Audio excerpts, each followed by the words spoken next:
Hello my dear friends, this is Shiva Rathore. Shiva Rathore from nature पहले। My dear friends, आज के episode में जिस शख्सियत से हम रूबरू कराने जा रहे हैं उनका नाम है मिस्टर महाराज सिंह धनगर। महाराज सिंह धनगर समाजवादी पार्टी के एक कद्दावर नेता है और एक बहुत बड़े बिल्डर भी है।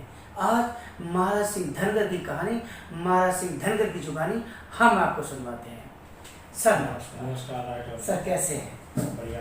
धनगर साहब, हमने सुना तो था हम राठौड़ हैं और आप जब पहले आपसे मिले थे तो आप बघेल थे।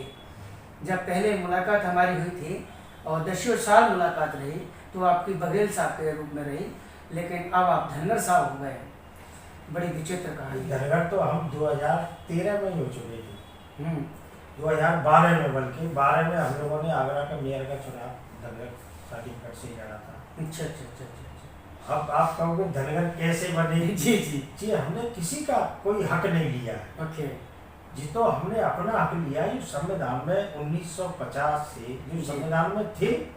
किसी वजह से हम लोगों को, हमारे पूर्वजों को नहीं जानकारी थी, बाकी लोगों में जानकारी आई, जागृति हुई। उसके बाद में हम लोगों ने मेहनत भी की और इसका श्रेय पूरा समाजवादी पार्टी को जाता है। हाँ, ये धनगर समाज को जो हक दिलाने में माननीय राष्ट्रीय अध्यक्ष जी और माननीय प्रोफेसर राम गोपाल जी का पूरा सहयोग है। उस सहयोग से ही आज हम लोग इस आरक्षण को ले पाए। एक शिवा राठौर का तीखा सवाल है। बघेल साहब ही निकलेगा मुझसे, क्योंकि हमने तो आपसे बघेल ही कहा है। मैंने धनगर कभी कहा ही नहीं। हमारे बाद में आप धनगर बने। तो ये है कि आप राइट नाउ आप समाजवादी पार्टी से राजनीति कर रहे हैं और बड़ी राजनीति कर रहे हैं। आला कमान आपको जानते हैं, बड़े अच्छे संबंध हैं। ये बताइए, आपको क्यों ऐसा लगता है कि 2022 में समाजवादी पार्टी की सरकार बनेगी? 30 सेकंड में बताया। सारे जी, तो समाजवादी पार्टी की सरकार तो जनता में जाके देखो नहीं। जो 4.5 साल की जो सरकार चल रही है, उस सरकार में जो सिस्टम रहा है, हर आदमी किसान से लेके मजदूर से लेके एक ठेल वाले तक के लिए दिक्कत है, जो परेशानी है। आज आदमी भुखमरी के कगार पर पहुंच चुका है। कहीं कोई रोजगार नहीं रहा है, कहीं कोई बिजनेस नहीं रहा। व्यापारी इतना परेशान है, उसे ये लगता है कि लॉकडाउन जब से लगा है, जब से तो ये मान के चलो हर आदमी परेशान है। और उस परेशानी में सरकार ने कोई हेल्प नहीं करी। इसमें भाई सरकार को हेल्प करनी चाहिए थी। भाई मान के चलो जिस वक्त इतने गरीब लोग रोड पे जा रहे थे, मैं तो कहता हूँ कि जब मोदी जी ने 1 दिन के लिए लॉकडाउन लगाया था, उसके बाद मोदी जी को कम से कम 15 दिन का समय या 8 दिन का भी दे देना चाहिए कि जो कोई आदमी जहाँ, भाई कोई बिहार का बिहार जाए, यूपी का यूपी जाए, जहाँ भी कोई हो वहाँ पहुँच जाए। मगर ऐसा नहीं हुआ। उसके जस्ट बाद में एकदम लॉकडाउन लग गया। उसमें लोगों को जो दिक्कत आई, क्योंकि वहाँ होली हो के चुकी, आदमी अपने घर गया, घर पैसे रख आया, उसके बाद वहाँ लौटा, तो वो आदमी को पैसा खत्म हो गया। वो रोड पे चल रही है, तो वो कोई भूल जाएगा इस चीज को। फिर आपने कोई सहूलियत नहीं दी उन्हें, कोई वाहन उपलब्ध नहीं कराई कि भाई कम से कम ये अपने घर पहुंच जाए। तो सरकार का तो मतलब ये है कि 2022 में आने का क्या लोग चुप बैठे हुए हैं, क्योंकि सरकार किसी को कुछ कहने नहीं दे रही है। आज आप जो देख रहे हो कि सरकार आंदोलन के नाम मुकदमा। अब ये प्रोटेस्ट क्यों नहीं करते? क्यों नहीं आंदोलन करते हैं आप? तो नहीं, हम लोग तो आंदोलन कर रहे हैं, हम लोग तो आंदोलन करने के लिए तैयार हैं, मगर उनके पास जो स्थिति हो रही है, आज हम लोग आंदोलन की घोषणा होती है कि हम कल अपनी बात कहेंगे आंदोलन में, पता चलती है रात को पुलिस उठाने जाती है। ऐसा पहली बार हो रहा है। या मान के चलो, अभी मैं आपको जीती जागती कहानी बताऊं। साइकिल हम लोग चला रहे थे, हम किसी से कोई कुछ नहीं कह रहा था। जनता हमारे साथ सुतई आ रही है कि भाई आप साइकिल चलाओ, अपनी बात कहो। उसके बाद में लाठीचार्ज और जी क्या हो रहा है? भाई आंदोलन, हम वैसा आंदोलन थोड़ी कर रहे हैं कि हम पुलिस से झगड़ रही है, किसी पब्लिक को परेशान कर रही है, कहीं कुछ नहीं है। मगर उसके बाद भी आपने देखा कि 250-300 लोगों के खिलाफ मुकदमा अभी हम लोगों ने फिरोजाबाद में दिया। हाँ, मुकदमा जी क्या है जी मुकदमा? किसी को कुछ कहने दो। भाई मान के चलो आज रोड पे एक मोटरसाइकिल लेके जा रहा है आदमी, उसका 5500 का चालान जिसकी मोटरसाइकिल कीमत वहाँ मुश्किल 10-12 हज़ार रुपये होगी, 2 बार उसका चालान हो गया तो उसकी मोटरसाइकिल तो खत्म है। पुलिस को कोई रोक रहा है? पुलिस इतनी मनमानी कर रही है। ये सरकार ला रही है 22 में, लोग जे ला रही है, क्योंकि लोग को कहने की तो व्यवस्था है नहीं कि कोई कहीं कुछ कह दे क्योंकि उस पर मुकदमा लगेगा, नहीं तो पुलिस बंद कर देगी। नहीं, अब पब्लिक ने भी ये सोच ली है कि 2022 तक शांत रहो, जिस दिन बटन दबाएंगे उस दिन कहेंगे सारी बातें।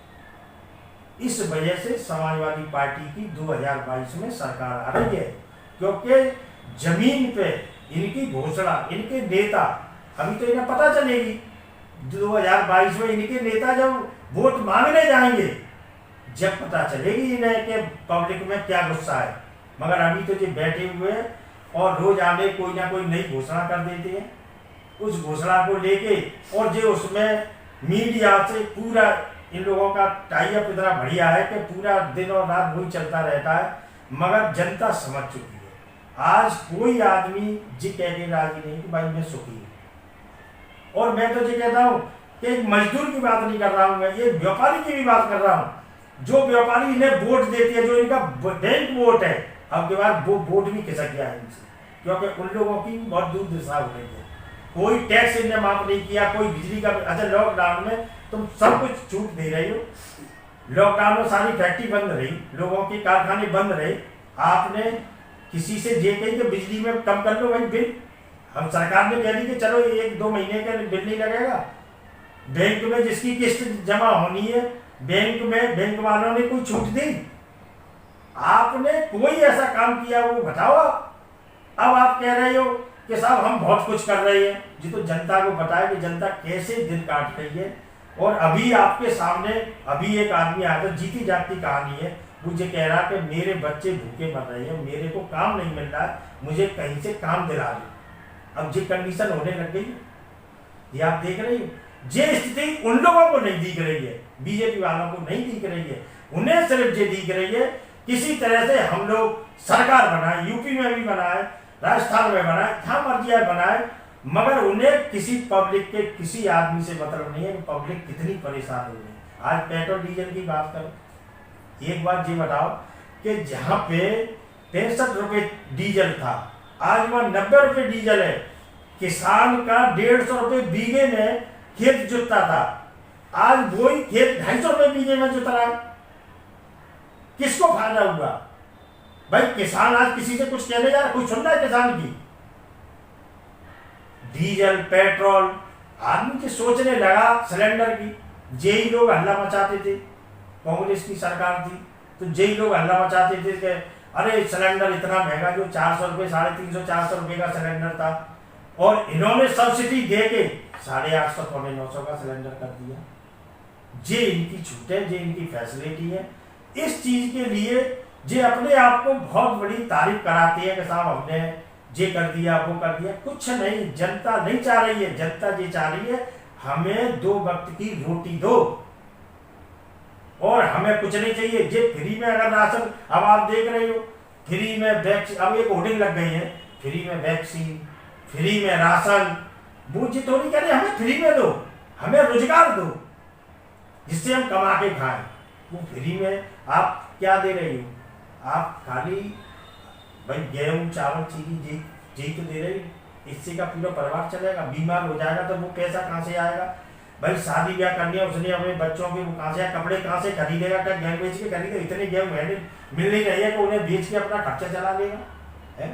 फिरोजाबाद की आप दूर दिशा देख रही हो, फिरोजाबाद में मैं तो ये कहता हूँ, मैं अपनी टूंडा विधानसभा की बता रहा हूँ कि टूंडा विधानसभा से हजारों आदमी चूड़ी के काम में फिरोजाबाद काम करता है। आज के टाइम में सारे लोग घर बैठे हुए हैं, तो जी क्या है जी? इस चीज को आप सरकार कह रही हो, जो आज तक किसी सरकार में देखने को नहीं मिला, वो पहली बार बीजेपी की सरकार में देखने को मिल रहा है। इस वजह से हर, चाहे बुजुर्ग हो, चाहे जवान हो, चाहे महिला हो, चाहे कोई भी हो, आज वो सिर्फ यही हल्ला मचा रही है कि अब के बाद अखिलेश सरकार लानी है, जिससे कि हम लोगों को आगे देहात में। क्या बात है मिस्टर महाराज सिंह धनगर जी, आपने मेरे सवाल जो पूछने थे उनके सबके आंसर आपने दे दिए। सही बात, आपने ज्वलंत मुद्दों पे बात की है और आपने सवाल जो मैं सवाल दागता और मैं जो आंसर आते हैं आपने एक साथ ही दे दिए। माय डियर फ्रेंड्स, सही बात तो ये है कि जब आदमी भरा हुआ होता है तो कहीं ना कहीं वो निकल जाता है। तो जो समाज है आपका वो किधर की तरफ मूवमेंट कर रहा है? अब मैं धनगर समाज की बात बताऊं। जी जी। धनगर समाज हमारा ना तो बसपा की तरफ मूवमेंट कर रहा है और ना ही बीजेपी की तरफ। सिर्फ और सिर्फ उसे उम्मीद है तो वो एक पार्टी समाजवादी पार्टी। जिस समाजवादी पार्टी ने हम लोगों का आरक्षण दिया, हमें सर्टिफिकेट दिए, आज 4.5 साल की सरकार हो गई, 4.5 साल में बीजेपी की सरकार में एक भी सर्टिफिकेट नहीं मिला और ना ही बीजेपी के नेताओं ने, जो हमारी समाज के भी नेता हैं, उन्होंने भी कभी ये बात नहीं कही उठाई पार्टी में कि भाई हमारे समाज को सर्टिफिकेट दिलाओ। इसके लिए हम लोग अब समाज को इकट्ठा करके हम लोग अपनी रणनीति तैयार कर रहे हैं कि हम लोग समाजवादी पार्टी को सपोर्ट करेंगे और समाजवादी पार्टी को वोट करेंगे, सरकार बनाएंगे और उसके बाद में सर्टिफिकेट समाजवादी पार्टी ही हम लोगों को देगी। तो ये समाज का हमारे का एजेंडा बन चुका है और अब की बार आप देख लेना, चाहे वो फिरोजाबाद हो, चाहे आगरा हो, चाहे हाथरस हो, चाहे मथुरा हो, चाहे अलीगढ़ हो, चाहे एटा हो, चाहे मैनपुरी हो, इटावा हो, हर जिले में आप देखना कि बघेल टोटल जुड़ेगा समाजवादी पार्टी से। सर आपने बड़ा अपना बहुमूल्य समय चैनल को दिया है, इसके लिए बहुत बहुत धन्यवाद। और चैनल के द्वारा संक्षिप्त में आप समाज को, देश को अगर कोई संदेश देना चाहते हैं तो दे सकते हैं संक्षिप्त में। मैं तो सब लोगों को धन्यवाद 15 अगस्त की और रक्षाबंधन की जी अभी से बधाई भी देना चाहता हूँ कि आप सब लोग त्यौहार भी अच्छा मनाएं, रक्षाबंधन, और 15 अगस्त को अपना जो दिवस है उसे भी मनाएं। मेरी ये कामना है कि पूरे प्रदेश में जितने भी लोग हैं सब अपने हिसाब से मनाएं और अपने लॉकडाउन का पालन करते हुए सारी चीज़ को रखें ध्यान में, क्योंकि इस बीमारी से भी बचना हमारा बहुत जरूरी है। बहुत बहुत धन्यवाद। नमस्कार सर। माय डियर फ्रेंड्स, आज के एपिसोड में जो धनगर जी ने कहा है उसको इतना लाइक, शेयर, सब्सक्राइब करना है कि जन जन की पास तक पहुँचे धनगर जी की आवाज़। जय हिंद, चल पैरी, all of you my dear friends.